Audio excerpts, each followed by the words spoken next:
Oke, Assalamualaikum warahmatullahi wabarakatuh. Apa kabar semuanya orang Indonesia? Ketemu lagi bersama saya Muhammad Nizar.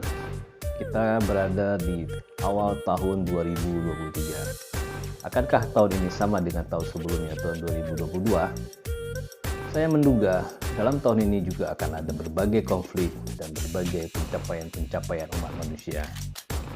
Mungkin saja dalam tahun 2023 ini tetap ada perang, tetap ada resesi, tetap ada bencana, tetap ada penyakit-penyakit baru, tetap ada pertikaian antar negara, tetap ada kerusakan lingkungan dan sebagainya.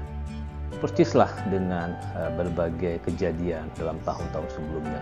Dan saya yakin tahun 2023 kejadian ini masih ada. Namun demikian, kemajuan umat manusia semakin hari semakin berkembang. Dan hal ini ditandai dengan semakin makmurnya manusia dan semakin berkembangnya teknologi. Teknologi yang semakin berkembang ini memudahkan manusia menjalani hidupnya dengan lebih baik. Dan para pemimpin dunia juga saya rasa akan kembali berusaha untuk mencapai kemakmuran bagi negaranya masing-masing. Sebagaimana kita ketahui kemarin, Indonesia sukses menyelenggarakan G20 di Bali. Nah, apa bedanya antara tahun 2023 dengan tahun sebelumnya? Ya, saya sih susah kita lihat apa perbedaannya. Cuma kita semua umat manusia berharap kita bisa hidup dalam keadaan yang lebih baik lagi di masa ini. Kita bisa dijauhkan dari segala bencana, dari segala kekacauan dan perang-perang yang masih ada di muka bumi seperti perang di Ukraina, perang di Afrika mungkin, atau juga di Indonesia seperti ada pertikaian konflik di Papua bisa segera diakhiri.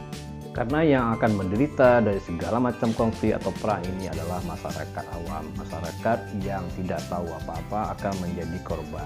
Selalu kejadiannya seperti itu. Elit-elit politik, elit-elit pimpinan daerah atau elit global akan menikmati hasilnya. Apalagi para pedagang dalam situasi konflik, mereka akan mengambil untung yang cukup besar. Nah, di tahun 2023 ini, apa harapan Anda? Kalau saya tidak berharap banyak. Saya berharap dunia bisa lebih stabil, bisa lebih tenang, lebih damai, dan kita bisa bekerja sama berbagai pihak. Ya, kita di Aceh, di Indonesia bisa bekerja sama dengan pihak lain, misalnya Aceh bekerja sama dengan Sumatera Utara, dengan Jambi, dengan Palembang, Bengkulu, Jakarta, Jawa, Kalimantan, dan sebagainya. Kerjasama yang baik ini akan menguntungkan daerah-daerah. Kemudian pemerintah juga lebih responsif terhadap aspirasi masyarakat.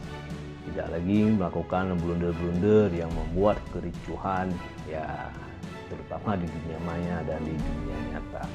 Baru-baru ini pemerintah mengesahkan rancangan undang-undang hukum pidana menjadi undang-undang, dan ini kembali memicu protes, demonstrasi di berbagai daerah. Tapi saya rasa dalam dunia demokrasi itu adalah hal biasa untuk melakukan protes. Saya berharap pemerintah bisa mengakomodir masukan-masukan dari masyarakat dan juga bisa merespon dengan baik tanggapannya. Tidak perlu lagi ada kekerasan, dan pihak masyarakat yang mengajukan aspirasinya juga bisa menerima. Tentu tidak semua aspirasi bisa diterima karena banyak aspirasi-aspirasi ini sebenarnya saling bertentangan. Misalnya aspirasi dari pihak A, aspirasi dari pihak B itu bertentangan, dan kalau keduanya diterima nggak mungkin. Jadi ya harus kita legowo lah atau lega mendapat aspirasi.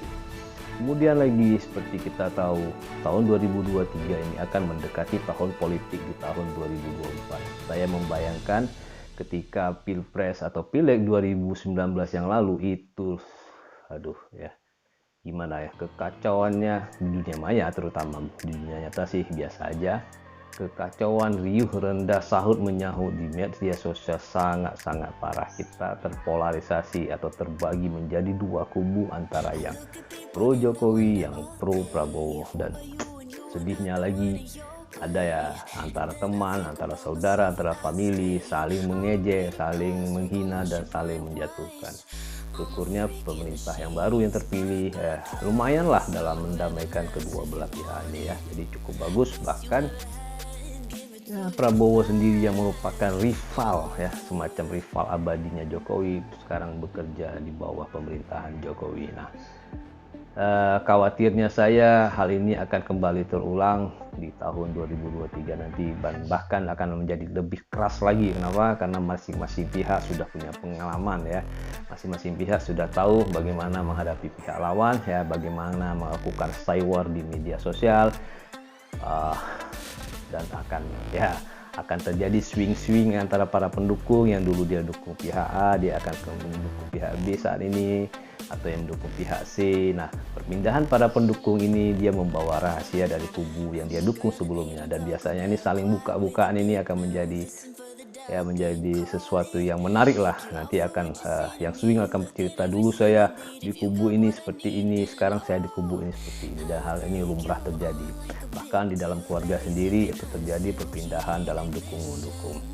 Namun saya harap kerasnya politik di 2023 ini tidak berimbas pada kehidupan nyata lah. Ya, kalaupun keras di medsos ya silakan saja, matikan medsos, jangan nonton, jangan lihat, jangan baca. Hiduplah secara normal sebagaimana manusia biasa.